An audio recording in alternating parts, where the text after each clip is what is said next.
A lot of this isn't going to make sense to you, and I'm sorry about that. I'm just going to start at the beginning, with the house.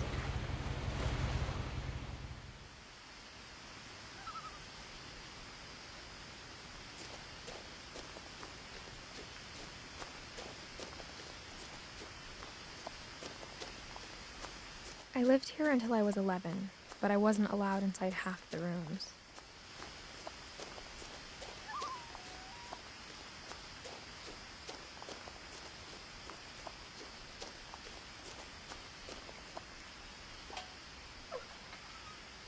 Inside the mailbox were bills from 7 years ago, marked urgent, open immediately.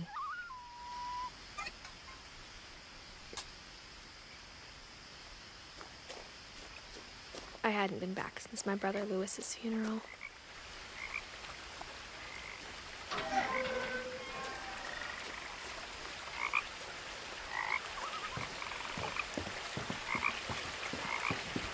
In her will, my mother left me a key, but didn't tell me what it unlocked.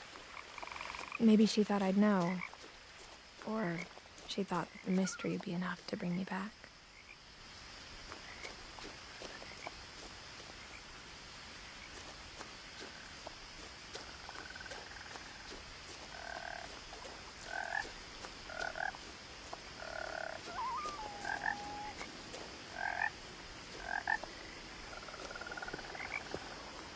The truth is, even after I inherited the house, I never thought I'd come back to it. But now I had questions about my family that only the house knew the answers to.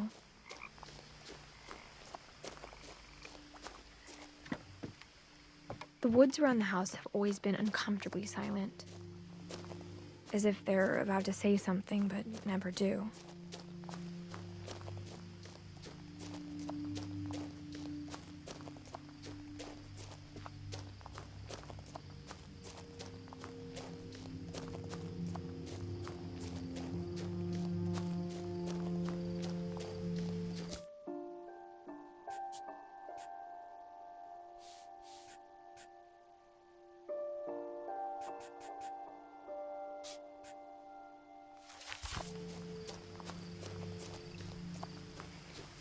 The house was exactly like I remembered it, the way I'd been dreaming about it.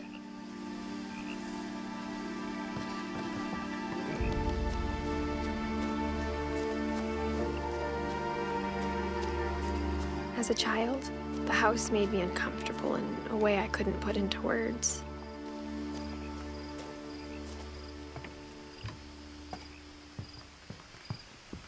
Now, as a 17-year-old, I knew exactly what those words were. I was afraid of the house.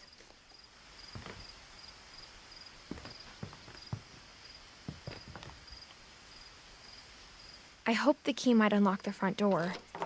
It didn't.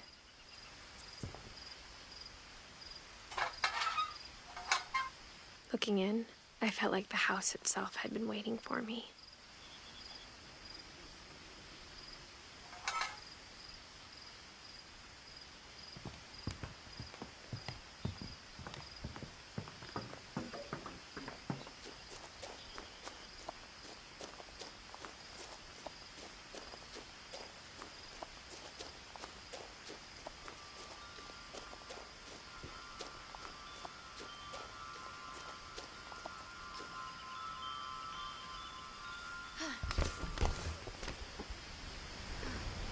Crawling through the doggy door used to be a lot easier when I was 11. The power had been turned off the night we left.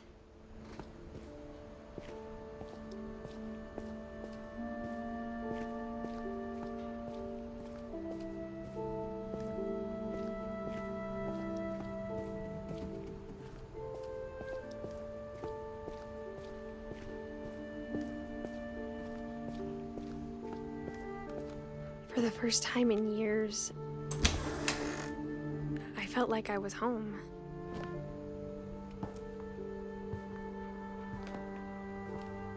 But instead of a family, there were just memories of one.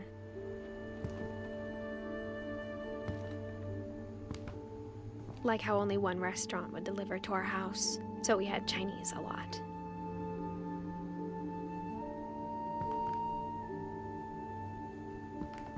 Or how after Louis started working at the cannery, we all got sick of eating salmon. Except our cat, Molly.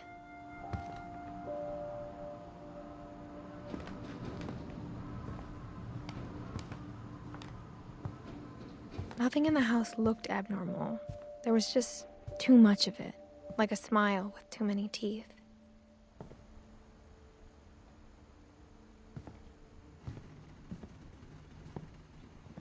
My mom wasn't much of an optimist, but she never stopped believing that my brother Milton was alive.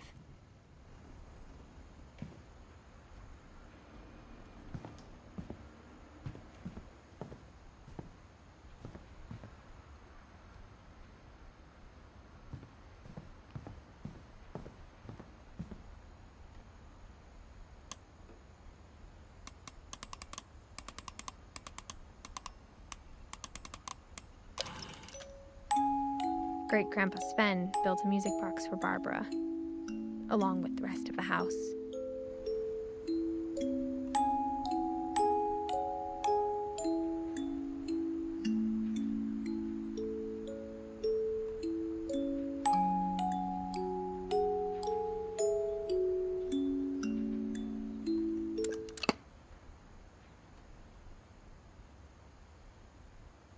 Mom always told me to stay out of the basement, so I wasn't too surprised when the key didn't fit.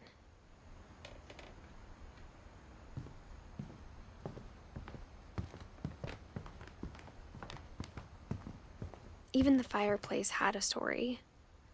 Edie told me the bricks came from the original house, after it sank.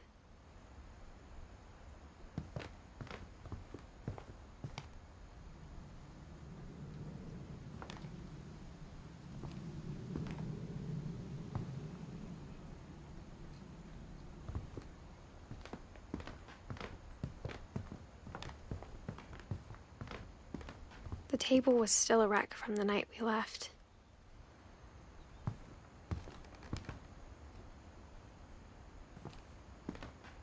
My mom was the only one of us who could imagine Great-Grandma Edie living in a nursing home.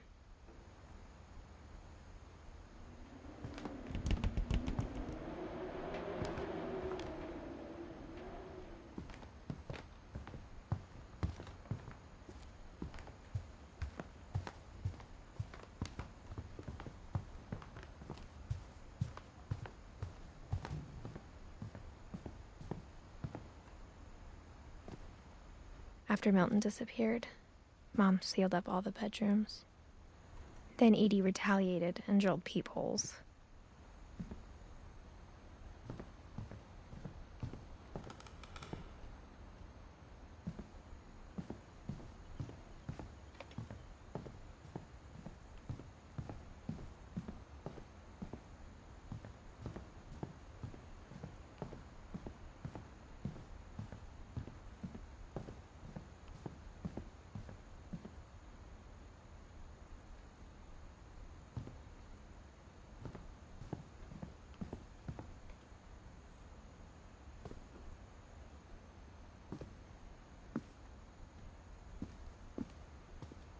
Mom must have locked the third-floor stairs on the night we left.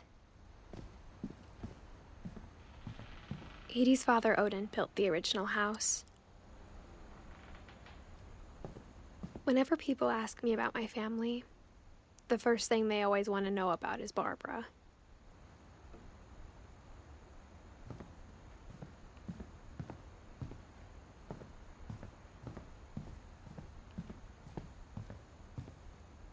I spent a lot of time playing in Great Uncle Walter's room. I think my mom sometimes regretted not sealing it up.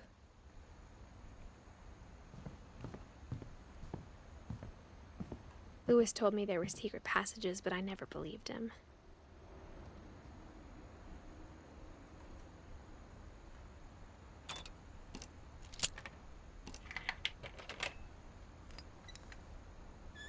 Turns out, my mom was really good at keeping secrets. Now it was time to find out what my mom had been afraid of.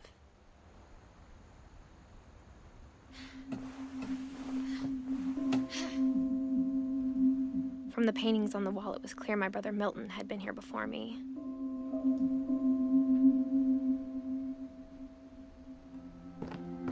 Reading this, maybe it sounds like I had a plan. But I had no idea what was behind that door.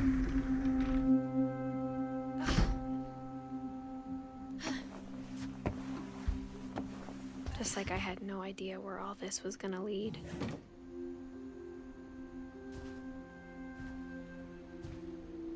I grew up looking at Molly's room through the peephole. Molly's gerbil had a tiny bedroom with its own even tinier gerbil cage.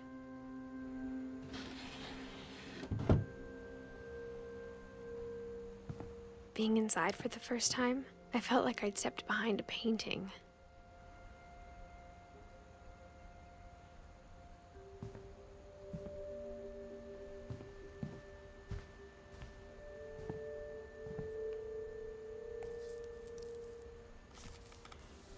December 13th, 1947. Dear Diary, I'll be gone soon, but I wanted to tell somebody about what's gonna happen. It started when Mom sent me to bed without dinner. I woke up and I was starving, so I looked around for something to eat. The gerbil food was dry, but I didn't mind it.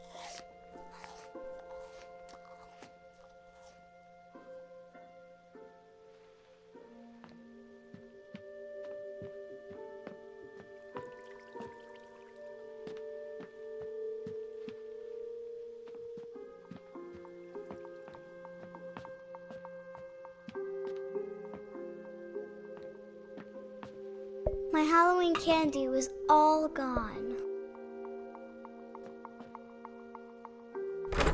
Mom, can I come out now? Sweetheart, it's late. Go to sleep.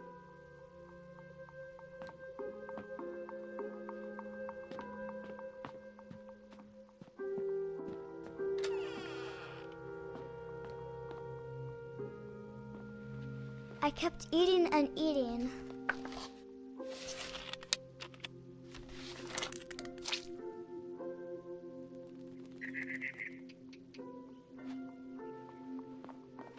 Then I heard chirping outside my window. It was a barn swallow going back to her nest. I reached out for her.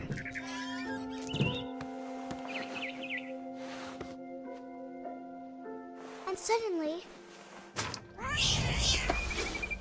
I was a cat.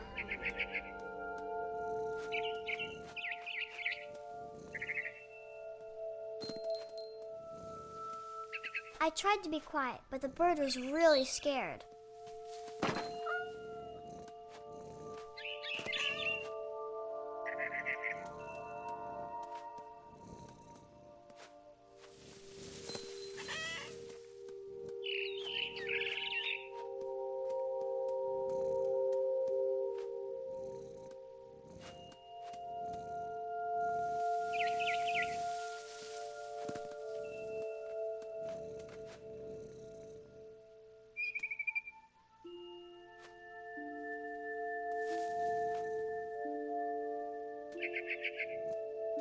Mom and Dad didn't even look at me.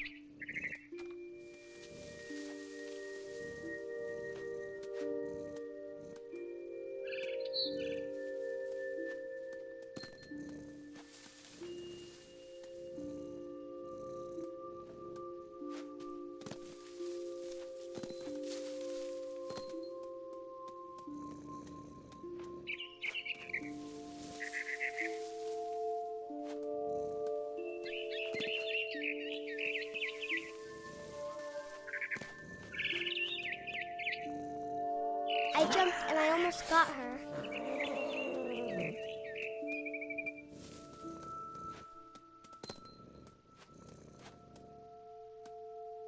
I could tell she was getting really tired.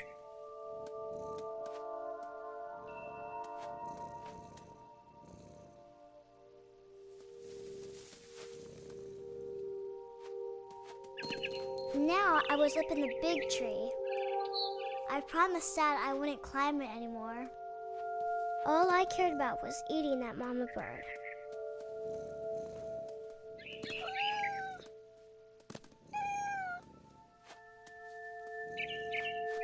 I gobbled her up. And suddenly, I was an owl. First, all I heard was the wind. Then I heard little teeth nibbling in the grass.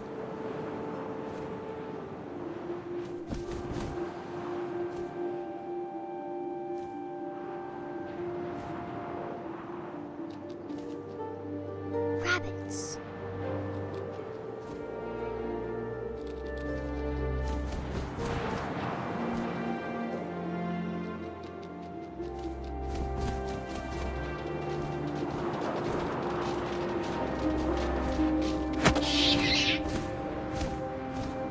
I imagined his face looking up and seeing mine through my talons.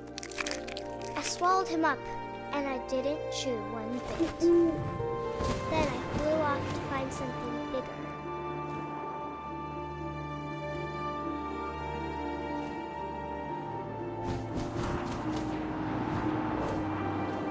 A mama rabbit.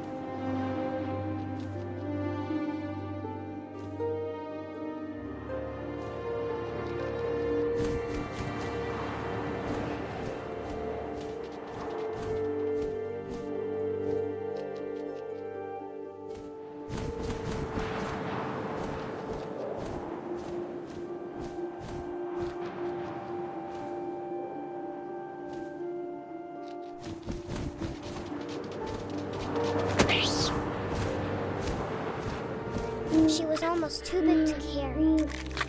I started choking, but I couldn't stop eating. And suddenly, I was a shark.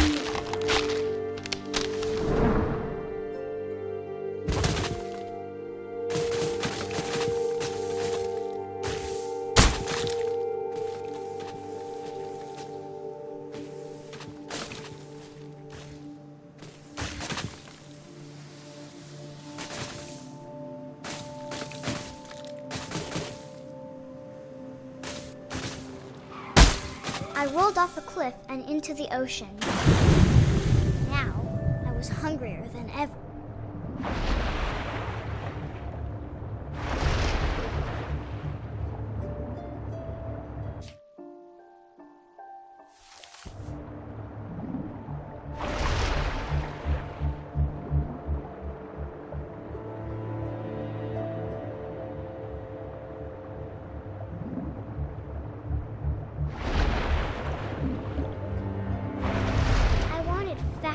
Juicy seeds.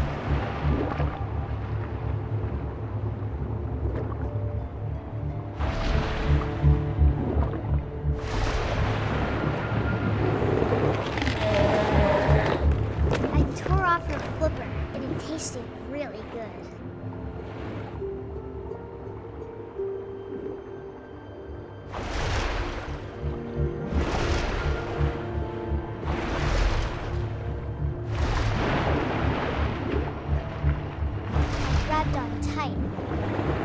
When I was so hungry, I jumped out of the water. When I opened my eyes, everything had changed.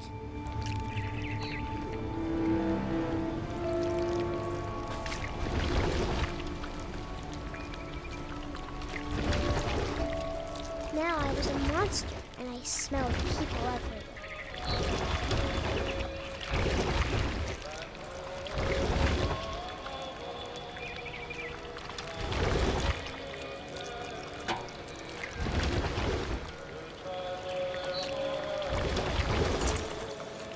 I was big, but I moved real quiet.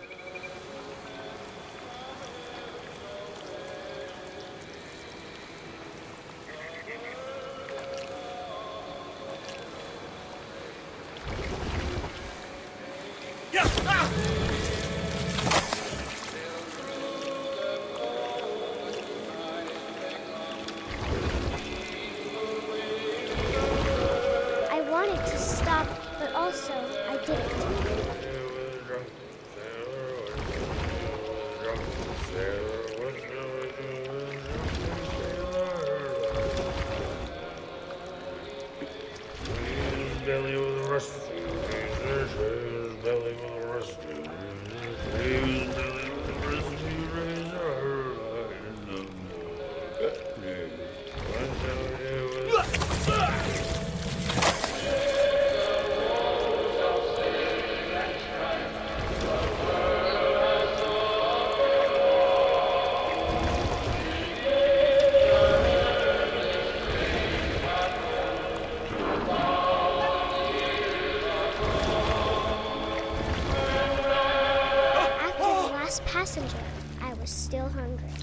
And across the water I smelled something new, something I had to have, so I swam towards it.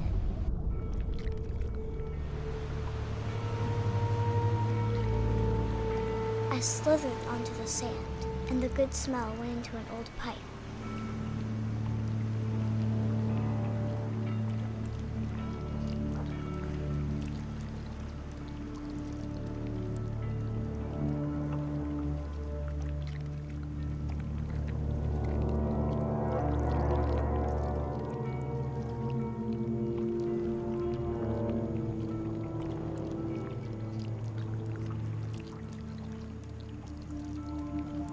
I got closer and closer.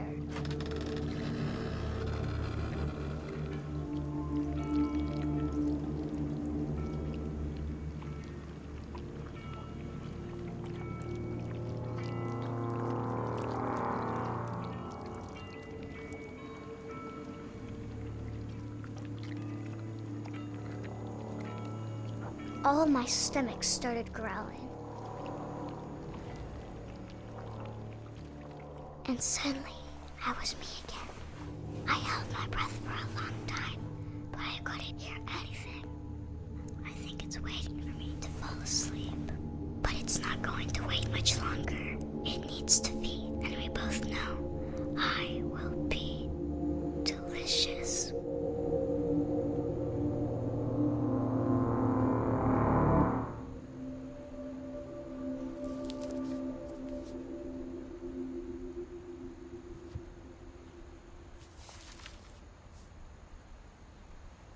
I'm not sure if I believed all of that, but I'm sure Edie would have.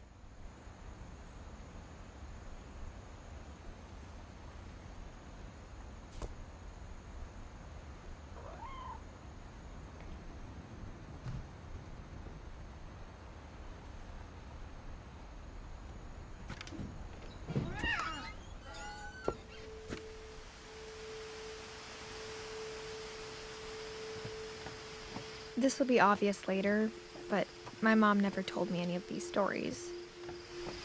Edie would have, but Mom didn't like bringing up the past. Though, when we adopted a stray kitten, she was the one who named it Molly.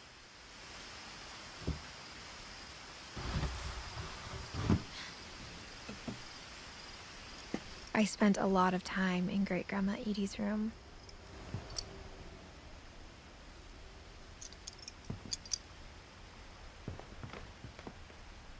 We got along, and it was a good place to hide from my mom.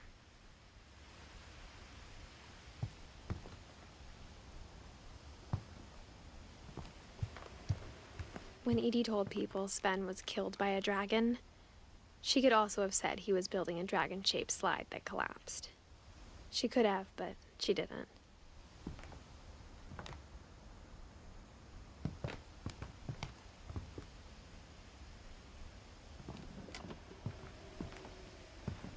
One summer, they evacuated the island, but Edie refused to go. For a few weeks, she was a celebrity. I hadn't thought of myself as Edith Jr. for a long, long time. Edie gave a big interview about a mole man living under the Finch house. My mom was furious.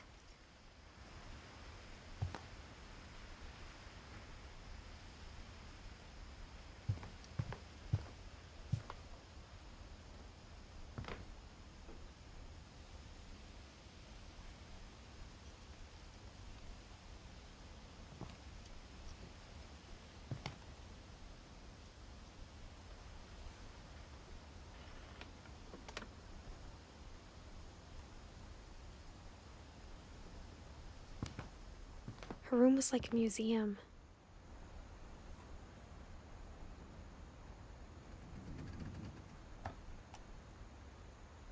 For 500 years, the Finches have been famous throughout Norway for their fortune and misfortune. Odin Finch buries the latest victims of the family curse, his wife Ingeborg and their newborn son, Johan.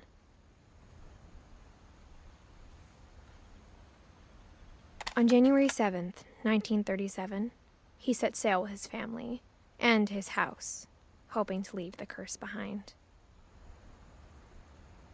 But 40-foot waves off the coast of Washington send the house and Odin to the bottom of the sea.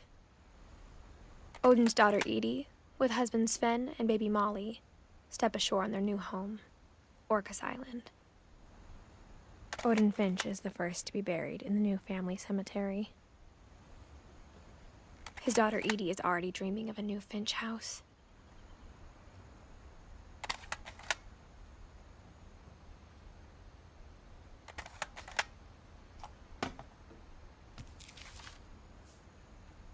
Whatever's wrong with this family, it goes back a long ways.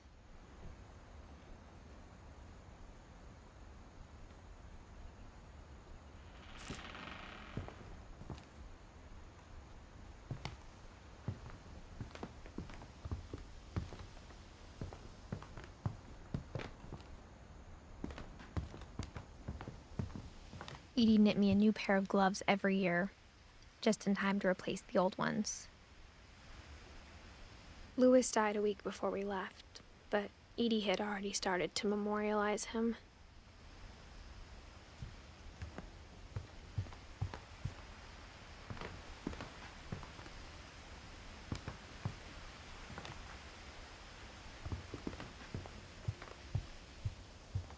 Even in her 90s, sometimes Edie seemed a lot younger than my mother.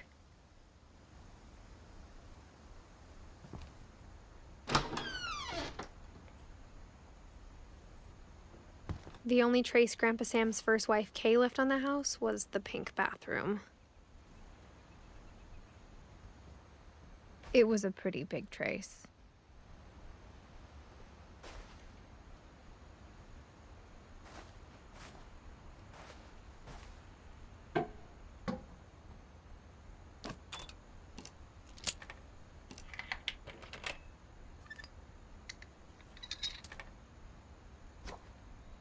There's a secret in this bathroom. It's in the last place you would look. It isn't in the cupboard. It's hidden in this book.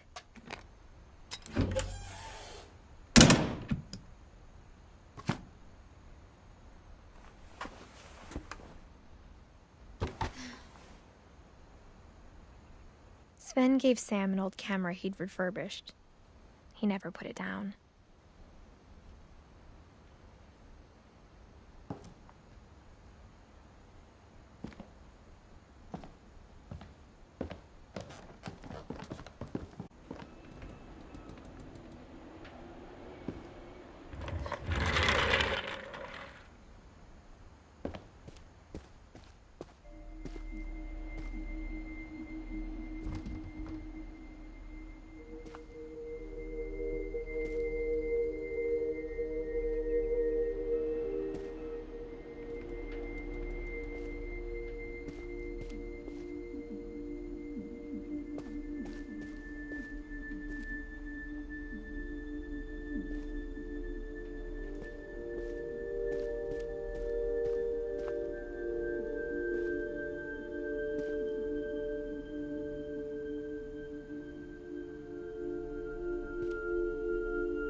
I knew Grandpa Sam had a twin.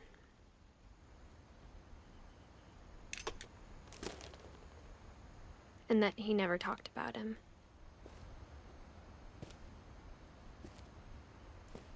I guess my grandpa didn't like history any more than my mom did.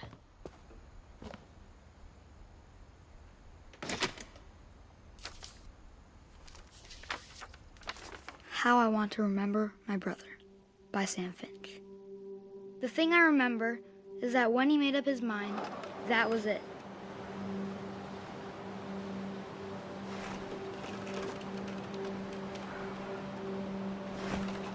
My brother said he'd die before he ate another mushroom, and he did.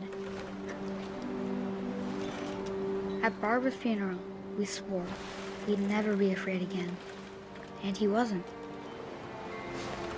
I think Calvin always wanted to fly.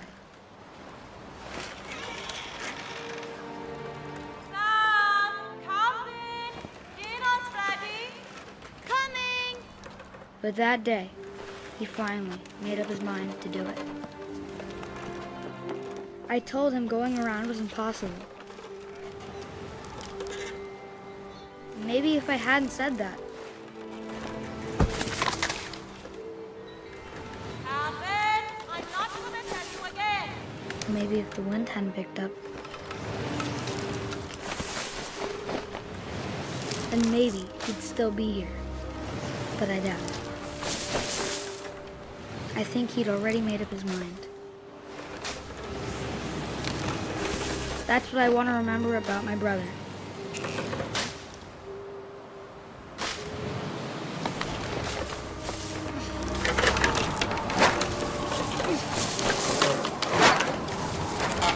The day he made up his mind to fly. And he did.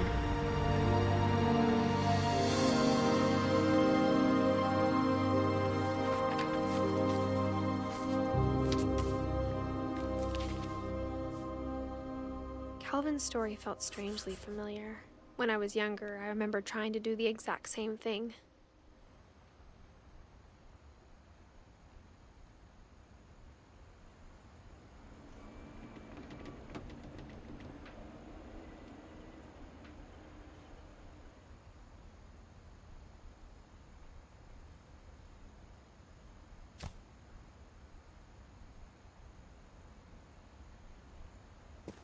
After the funeral, Edie roped off Calvin's half of the room.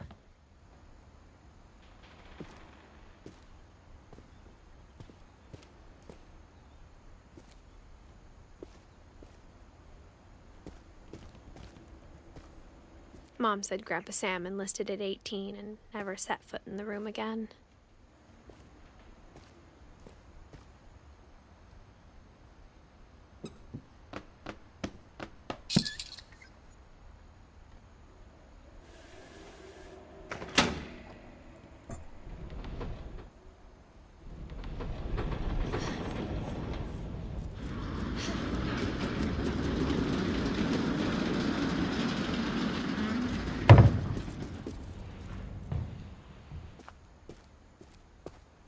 The passages were a pretty tight fit. They'd obviously been built for smaller hands and bellies.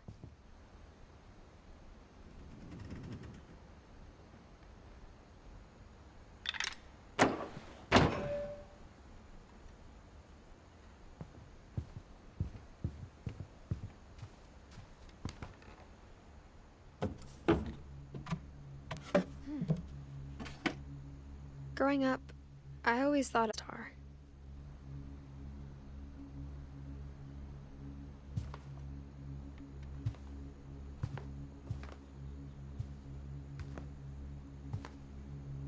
I never thought about how hard it must have been for her afterwards.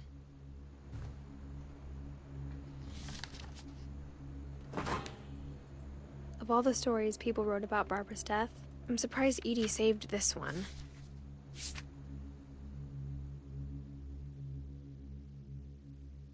Old Jack here with another ghastly tale inspired by America's most unfortunate family.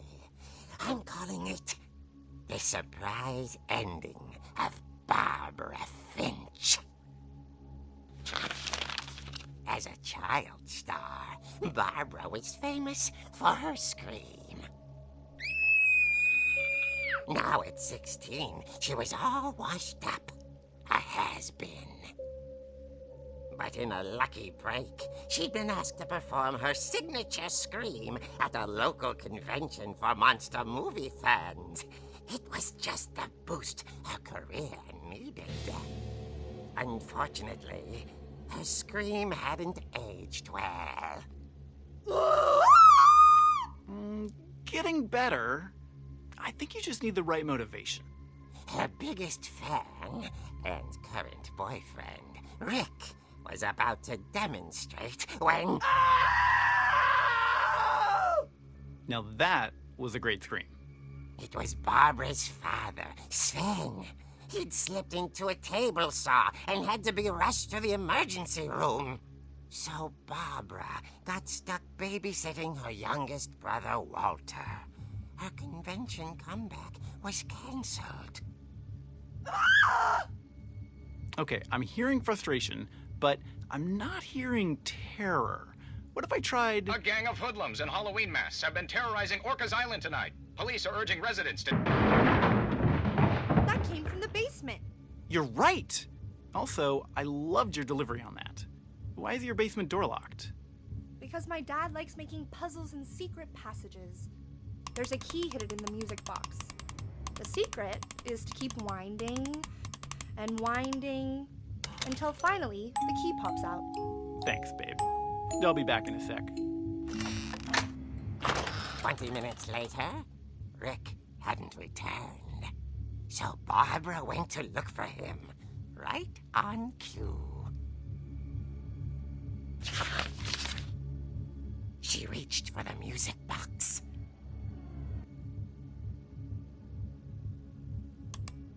And as she wound the key, she listened for Rick, but the house was silent.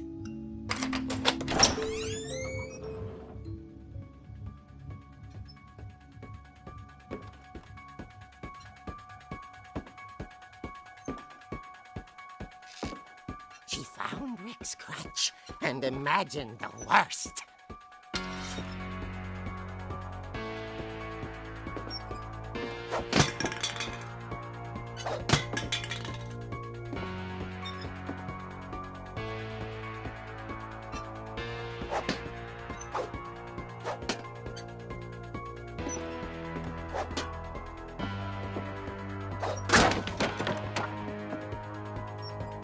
The gang's leader is the infamous Hookman killer, Dr. Carl Hamill, who impaled and then ate his family 10 years ago tonight.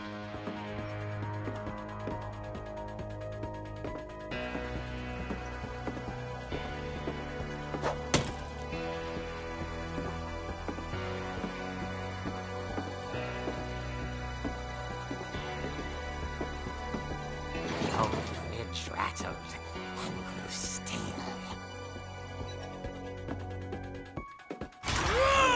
Oh dear! Oh! Rick? Barb, relax. I was just trying to scare you to help you find your scream. Well, I'm not scared, Rick. I'm furious. Then act furious. All I'm getting from you now is that you're hurt and confused and She threw him out, but she kept a little something to remember him by. Barb, have you seen my other crutch? And she was still holding it when she fell asleep watching the late picture show. Hours later... Barbara! Walter, what's going on up there? Ah! Okay, I'm coming up, but if this is a trick, you're dead, Walter.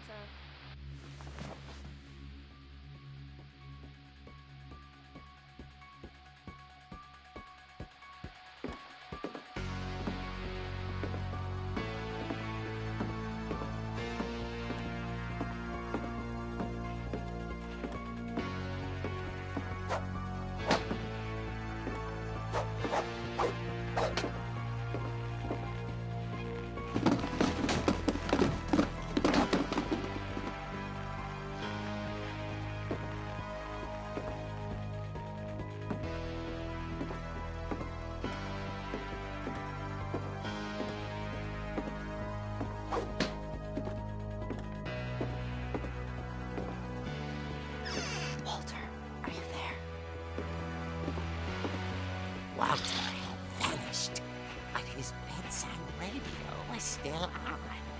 Orcas Island police describe the man as 6 feet tall, with a steel hook for a hand. Residents are urged to lock all doors and windows and notify the police of any suspicious activity. Barbara turned, saw the hook man, and was speechless. He was quite smashing. And ready he was. He couldn't get enough of Barbara. Okay, Barbara, there's gotta be another way out of here. That night, she played her part beautifully.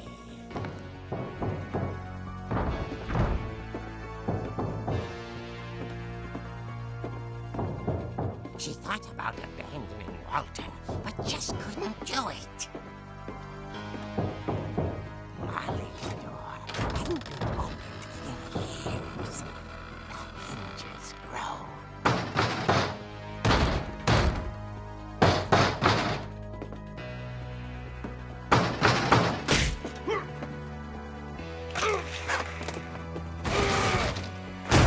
He wasn't moving, but she sensed the story might not be over yet. The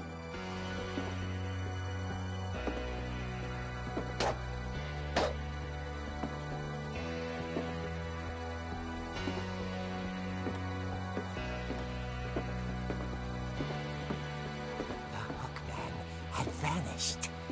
She listened for his breathing, but all she heard was...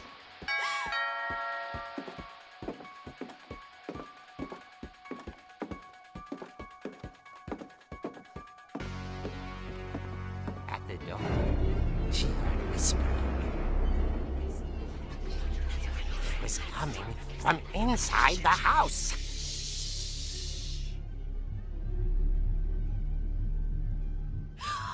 Oh dear.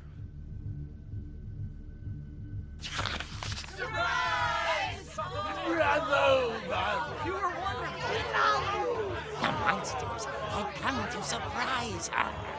For Barbara, it was a dream come true. Then she saw what kind of monsters they were, and she realized what was about to happen. She was going to be famous.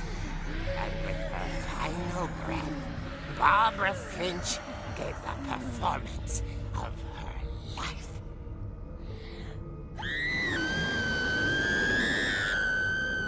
I wasn't there myself, but I hear Barbara was magnificent.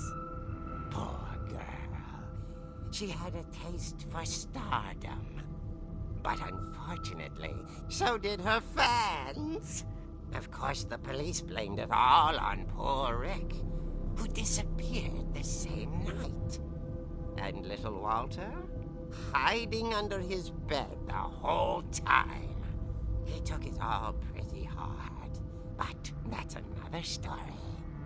As for Barbara, tucked inside the music box is all they ever found of her.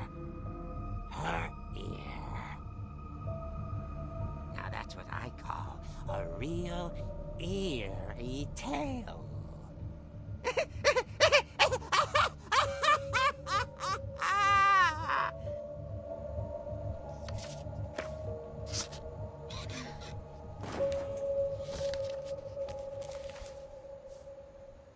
Edie told me all Barbara wanted was to be remembered, as absurd as that comic was. Maybe what Edie saw was a happy ending.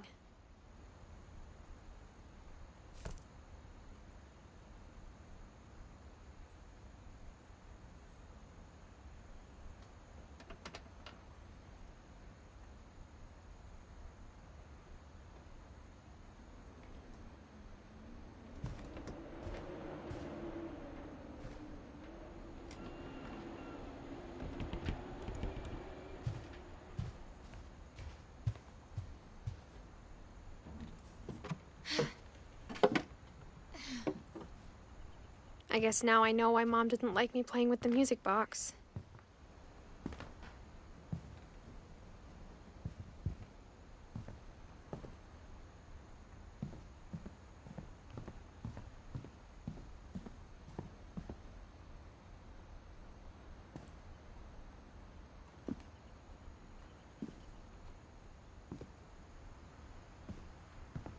A lot of things got left behind in the whirlwind of that last night.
Mom said the basement was off limits, unless I wanted another tetanus shot.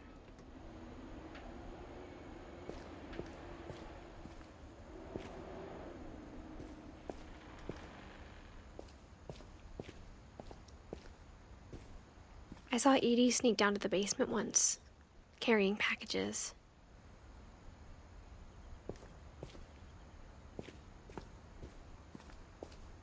I thought maybe she was hiding presents.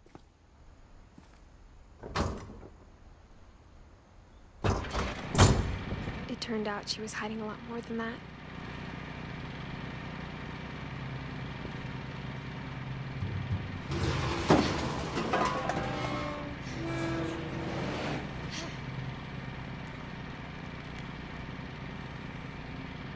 I remember asking Mom once about where Walter had gone. She said after Barbara died, he got as far away as he could.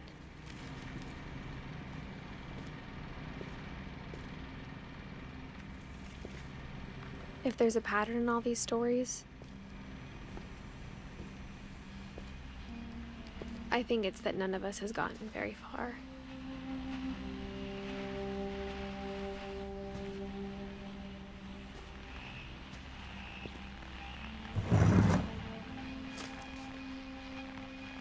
Goodbye, everyone. I can't believe I've been down here for 30 years. On that first day, after the shaking started, I didn't think I'd survive a week.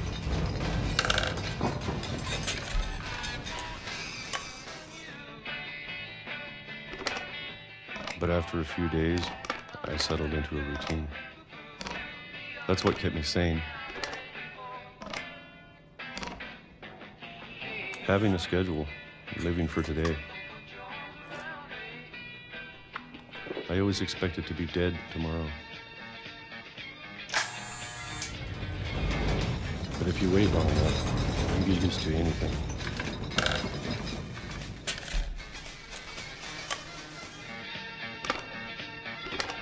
Even a monster on the other side of the door starts to feel normal. Almost friendly.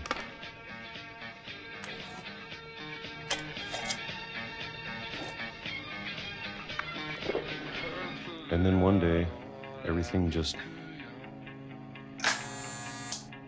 stopped. Whatever that thing was, it was gone. Maybe it got tired of waiting. Or maybe I just got tired of being afraid.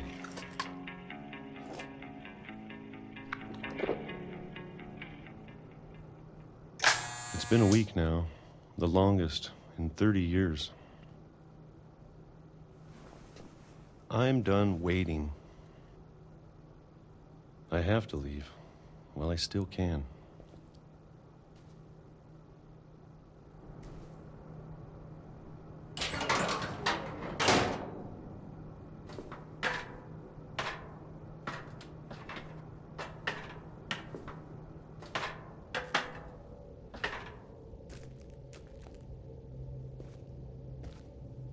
I know it's out there, somewhere.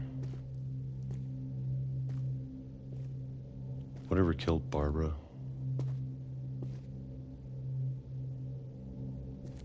And Molly. And Calvin. Maybe this is all a mistake. But I need to stop living the same day. Even if it kills me.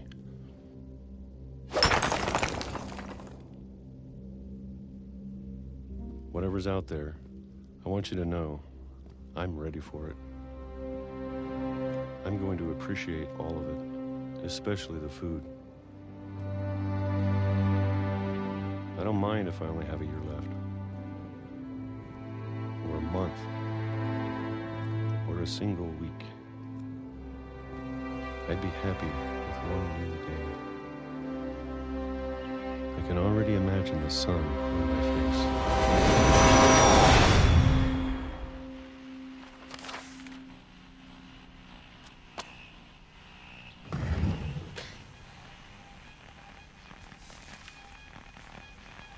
Walter died when I was 6. I can't believe my mom never told me he was down here.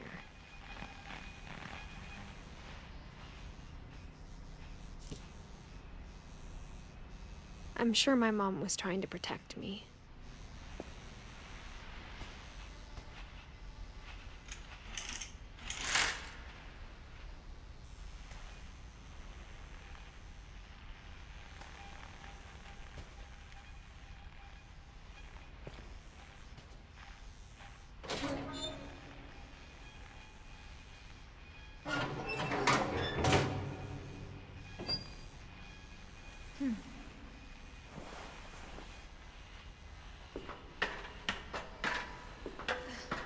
Maybe she was afraid I'd end up like Walter. But if she never told me about an uncle under the house, I can only imagine what else she was hiding. I don't want to make the same mistakes she made. Trying to bury something that's still alive.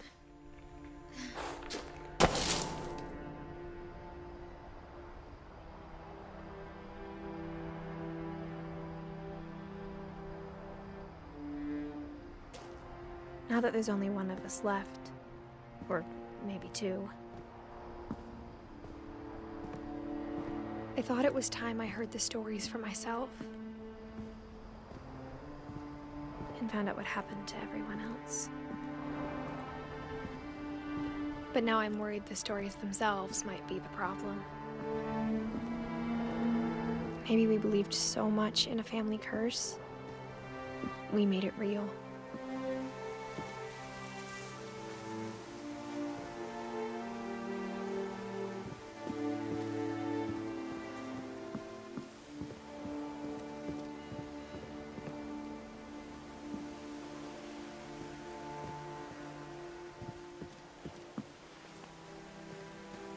I don't know if I should even be writing this.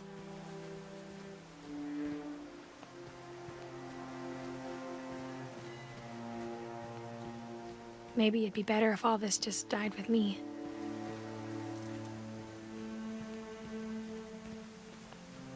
But I thought you should know about your family.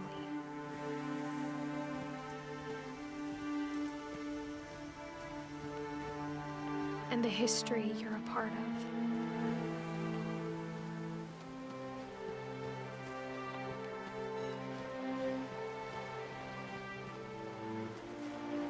Though to be honest, I feel as lost as you probably do right now.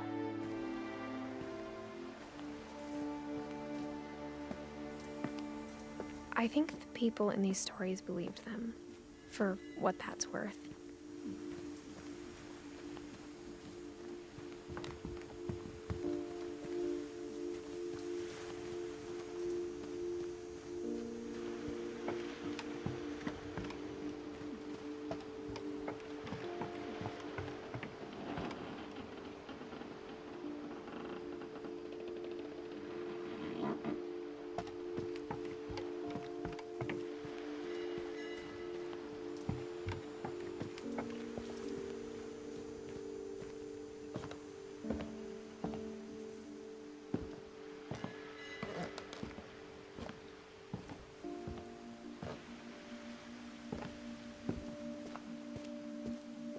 When you look at the house, that history of imagination and stubbornness and madness, any of it seems possible.